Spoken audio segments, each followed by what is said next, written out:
Hey folks, got another video for you. This time, Battletech, a game of armored combat by Catalyst Game Labs.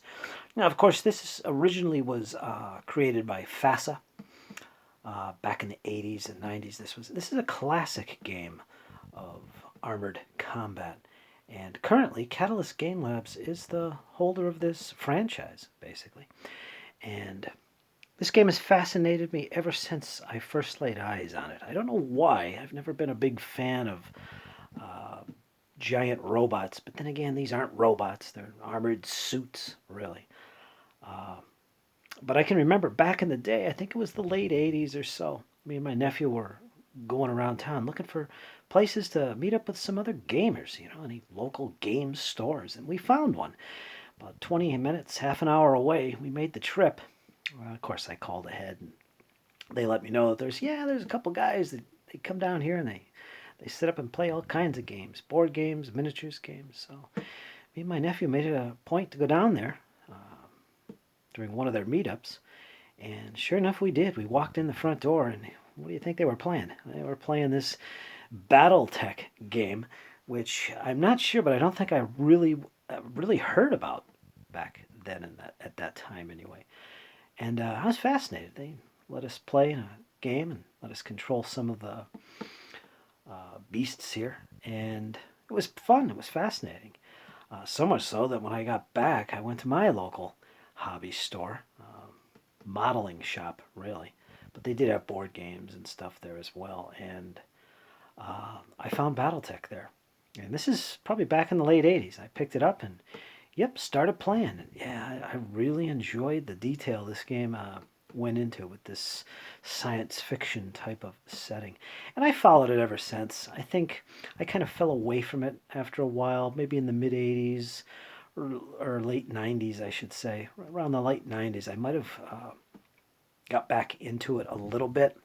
I remember FASA, which still had the rights to this game, produced a hardback volume series of rules, which I still have. I still have all my old original copies of this game, but I haven't dug around to find them. I probably should. They're nice collector's items anyway. But yeah, I did pick this up, and a big draw was the fact that it looks so cool. And anybody that knows the BattleTech universe knows that it's a setting that's really highly detailed. There's a lot of fluff, a lot of background for this setting. It's rich in detail. And novels, it's spawned a role-playing game version, and so on and so forth. Currently, it has the board game version, which this is what this is, although it does use miniatures, but it plays on a hex gridded map. So I guess you'd call it a board game with miniatures. But there's also a miniatures only version as well. Can't remember the name of it. I think they call it Alpha Strike. I'm not sure. It's mentioned in here. Basically, it's the same game except you're not using a grid. Yeah, so there it is. I just had to buy this, and this was one set that they had available, a box set. They had a couple of them for beginners and new people to the game, and one of them was this version, which gives you all the rules for armored combat, the battle mechs themselves. The other one was for beginners, where it was a little bit of a lighter version of this game. You don't get all the rules and stuff, but you still get lots of miniatures with either box set. And here's a look at what you get. And yeah, I can remember my original copy. They were card stand-ups that you plug into these little slot bases. And actually, I don't even think they had the plastic bases. I think you literally punched out the card mechs and folded them at the bottom so that they were like a elongated triangle from the side, and that's how they stood up and how you moved them. I'll have to look for that. I have it stored away somewhere. Yeah, classic stuff. Nowadays, of course, you get yourself a full color box set like this, and you got all these mechs pictured here is what you get. I believe there's 9, 5, 6, 8, 9. Yeah, $59.99. Not bad. Yeah, there's a look at all the details of the contents you get.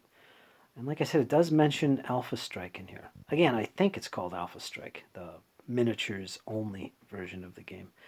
But yeah, I thought I'd take a look at this with you guys and show you what it looks like. Let's crack it open. It's not bad priced. Like I said, it was only like $60, which isn't bad at all.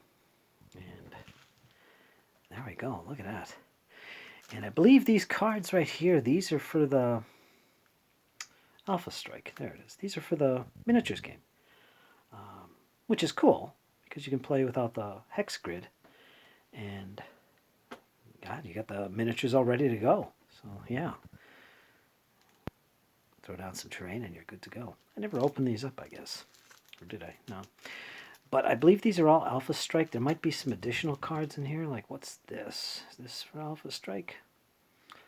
Pilot card.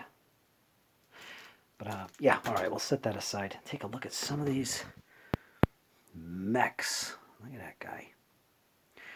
Now, it has been forever. I don't remember the names of these mechs. I can remember being distracted by DreamPod 9's game of mechs. They were much smaller mechs than this. I mean, literally. They're literally battle suits, maybe 12 feet high. These things are like 30, 50, 40 feet tall, I believe. Yeah. I'm not sure what the scale of these models is. I'm thinking 10 mil. Or maybe 1/100th. I'm not sure. I'd have to look into that. I really haven't gotten into this game yet. I've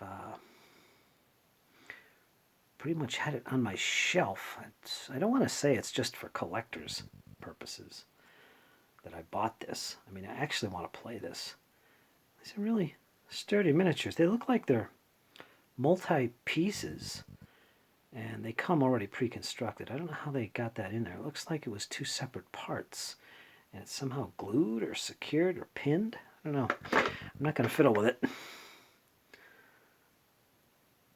Remember, this was a pretty popular mech. I don't remember the name of him. Of course, all that's in the rules. Look at this mega. This guy's huge. Now, the detail on these guys is fantastic. Very crisp.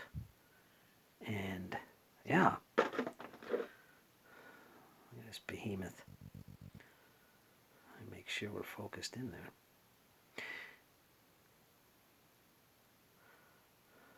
If it gets focused. There we go. A little bit better. Very nice detail. And this is something I do want to play. I'm going to show you some of what you get in the box here and a little bit on the rules. But I'm not sure when I'm going to be able to get to it. I got so many things to get to. Haven't been doing a lot lately, in the past couple weeks especially. I know I've got some board games I want to get to before the end of the year. And yeah, he's a beast. Look at that. So yeah, these are single piece. Well, they look like they were separate parts and they're put together somehow, permanently, I guess. I don't know. But really nice models. So you get 9 of those in this nice little plastic tray here, which has room for cards as well.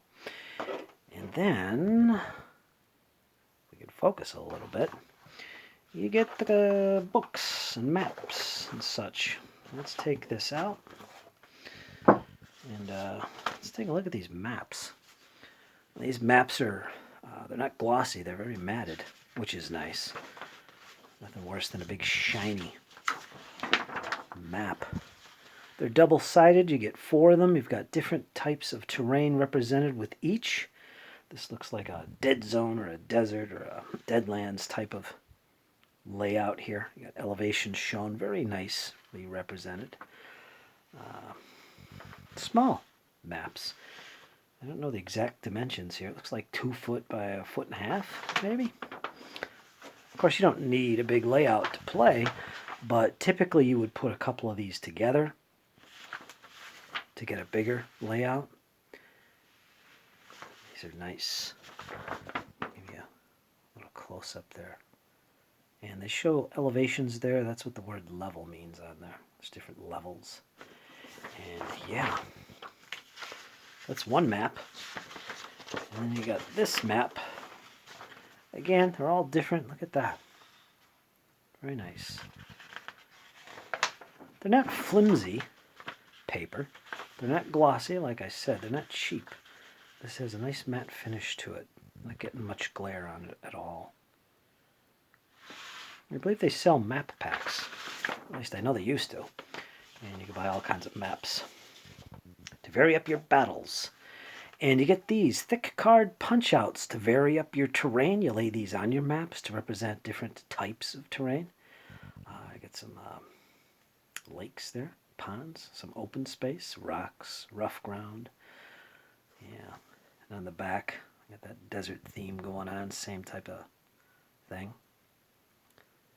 And then, of course, you get these little punch-out mechs. On top of the plastic ones you get these dudes. Full color. Look at that. Let's see if we can get a close-up. That one guy on the far left, the blue guy, he looks pretty cool. You can see him. And yeah, and then if you flip it over, it actually has drawn the backs of those models. Now that is really cool. You got the front, you got the back. And of course this little card thing here is a slot in there so they stand up. Gives you an idea how that works. So you're getting more than just the miniatures. You're getting a lot of different mechs to try out on your own on the table here. So that's cool. And here's another thick card play sheet. And I'll show this off because it kind of gives you an idea of what you're looking at regarding detail for the game. Movement point cost per hex. As you can see, you use movement points like you would in a traditional board game. That kind of thing. Piloting skill roll. Sometimes that's required if you're going through nasty terrain like deep water. Sometimes you have to make a piloting roll and you suffer a -1 when you're in depth 1 water. Now I have to say, one of the things that I really enjoyed about this game was the detail.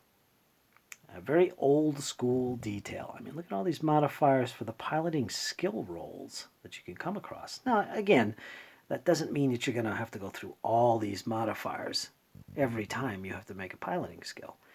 And perhaps maybe 1 or 2 might apply within a given roll. That's the good thing. So it's not an overwhelming assortment of modifiers you got to memorize. Of course, mechs can punch each other and they can kick, get into some melee, moving from different levels. Cluster hits table, facing after a fall. There's all kinds of information here about what you, the level of detail that you're looking at. Attack modifiers. You got the gunnery skill, target movement modifiers, attacker modifiers, target modifiers, specialized attacks, terrain modifiers, range modifiers. For instance, short, medium, long, so on and so forth. +2, +4 at long, so on and so forth. And it gives you a nice reference to the page to look up. And we got hit location table. That's always awesome. Where did your weapon system hit? You blow off an arm, blow off a leg, so on and so forth. Attack modifiers. That's for melee? Physical attacks only, yeah. Heat point table. Yeah, the more you do with your mechs, the more they start to heat up, and you got to cool them down. You got to keep those systems cool, and they usually have heat sinks for that purpose, and that's what this stuff is about.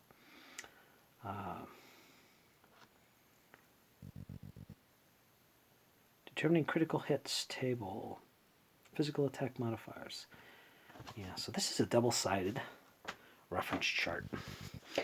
And this will give you another idea of what we're talking about. I love these little displays here. Reminds me of the old Starfleet battles. All the ships had hit locations with little dots in them. You mark them off. This is fun. These are fun record sheets to utilize. I always had a blast whenever I played. It was fun to mark off the little circles when you take damage in certain locations. Eventually, you fill them up and it blows off a leg or something. It's always cool. Mech data, you got the type and so on and so forth. It's weapons, systems, and equipment. Then you got its pilot. It's warrior data right there. Hit location chart you keep track of, both front and back and top. Usually the pilot is up here in the head or in the chest. That's an important location. Specific locations. This is where you keep track of specific locations, your heat scale and heat accumulation as you move your mechs about the battlefield and gain heat or try and cool down. And critical hit table.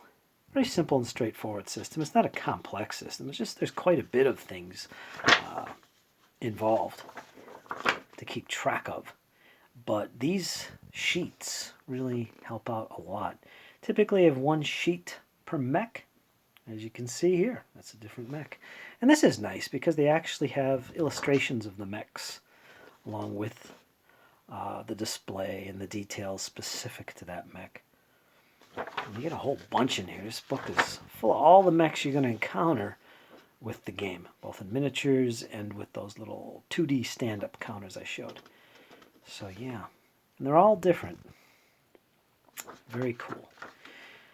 This game system does use a point system where you can build your mechs, so you can customize your mechs as well and balance them for games. I believe it has a point system. It always used to have one.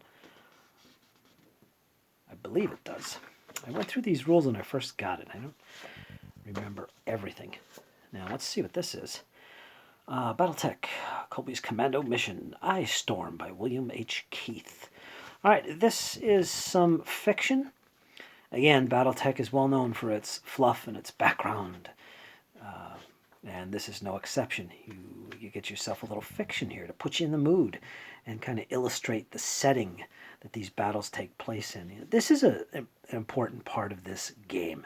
This game has been around for a long time, folks, and as such, it has accumulated a massive amount of background history and fiction associated with it. All kinds of stories and famous warriors and pilots and famous units.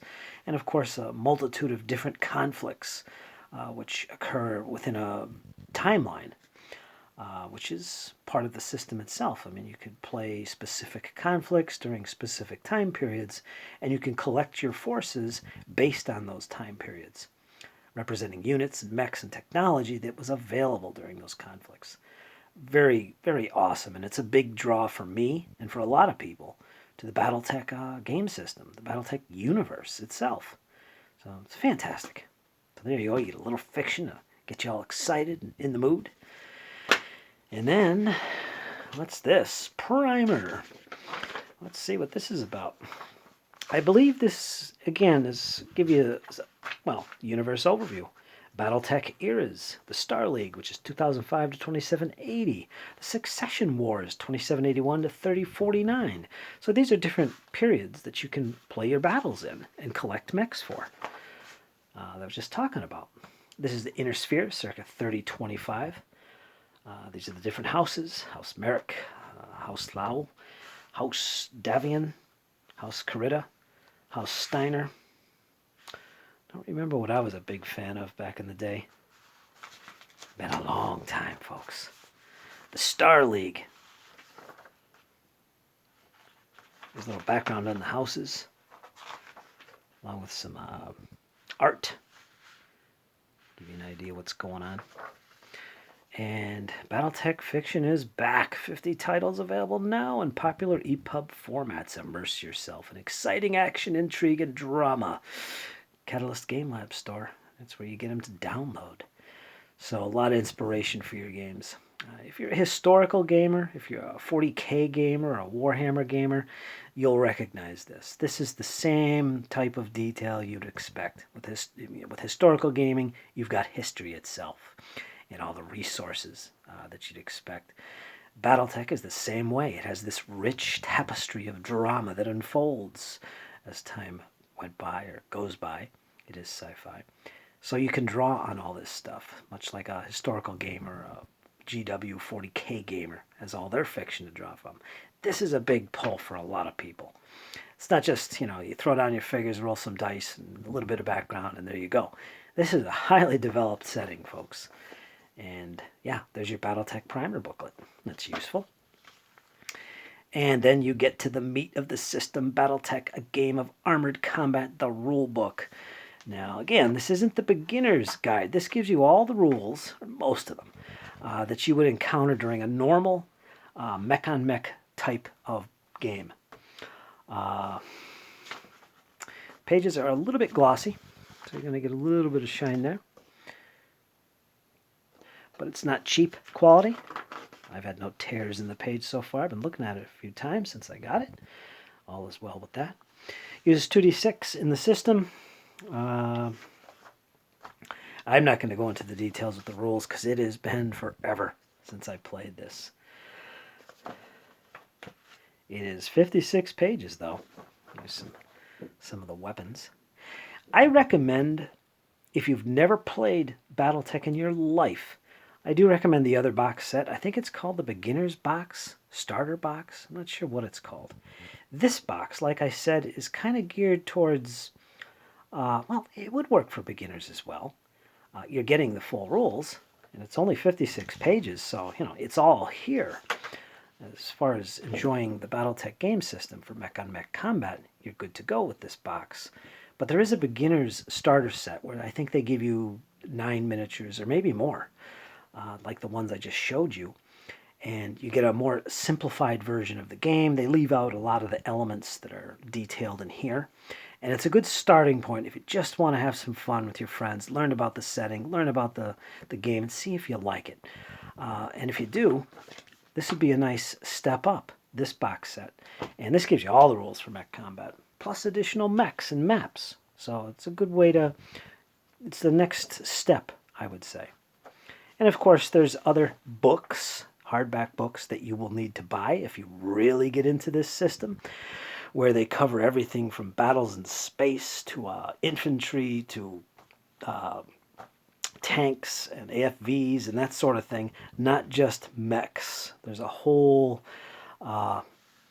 technology of weapon systems you can experience, collect, and paint for this game system. This is a hobby unto itself, is what I'm trying to say. You're getting just everything you can imagine, from collecting to painting your own stuff, your backgrounds, your histories, making up your own units, as well as drawing from those from the historical fiction in the background of this system. Color coding of dice, I believe it's important. They have a suggestion here, and they mean different things during gameplay. Mechs can jump, they can run, they can walk. You got to keep track of that stuff, what they're doing. It's one thing that impressed me when I got this was that this feels and looks just like the original in terms of the rules. Now, I'm sure they might have changed some things here and there, smoothed out a few things, but this looks like the same detailed mechanics from the old days in the 80s. And I believe that's the case. And I have to say, that's a good thing. That old school, as I like to call it, feel to this game. That is an important part of this game. You can pretty much ask any Battletech player, and they tell you that. It's the details, one of the big draws of this game. Attack declarations. The chapters are color-coded. That's nice. This is the combat section, which is in red. And you can shoot with all kinds of various weapon systems, which do various amounts of damage, depending on where they hit. There is, like I said, locations. And these rules are pretty straightforward. They tell you how to do everything regarding movement and attacking and close combat, keeping track of your heat sinks, the heat that your mechs generate as they move and fight, and overpower their weapon systems and all that kind of thing. And pilots. And the cool thing is a pilot can lose his mech, but he might survive the battle. That's pretty cool. Damaging a mech warrior. So it's great for campaign games. And of course, there are scenarios. Scenario 1, final exam. Scenario 2, Scenario 3, divide and conquer. And much like in Squad Leader, you can see how that shows the map boards. Which way is north, same layout. What was that, 3, 4 scenarios? Something like that. Battle Mech Basics. Here's constructing your own mechs. So on and so forth. I believe this is kind of like a point system. I'm not sure. I believe that's in here. Choose actuators. Jump jets. Another thing about this, compared to other giant robot games, if you want to call it that, is this. This is a very more realistic feeling, if you can use that term. Boy, that's a beautiful paint job on that. More realistic science fiction mech type of game.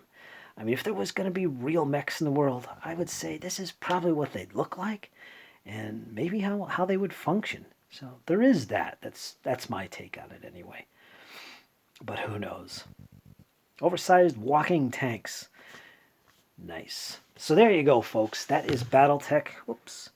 Battletech, the game of armored combat, the box set. You get a lot of stuff in here for the price. And of course, I didn't open these. I'm not going to do it now, but these are cards for your for two things: for Alpha Strike, which is the miniatures game, where you play without grid, and you can buy a book for this Alpha Strike separately. I think they have a version that's free as well on Catalyst website. I'll put a link to their website, Catalyst Games, so you guys can check that out. And they also have cards here for pilots that have special abilities and so on and so forth. If you're used to Fantasy Flight games, Star Wars Armada, or Star Wars, I can't think of the name of the fighter combat game. It's very popular, but they have pilots, and they use cards when those pilots have special abilities. X-Wing, that's what I'm thinking. These work the same way. So there is that. So there you go, folks. That is Battletech.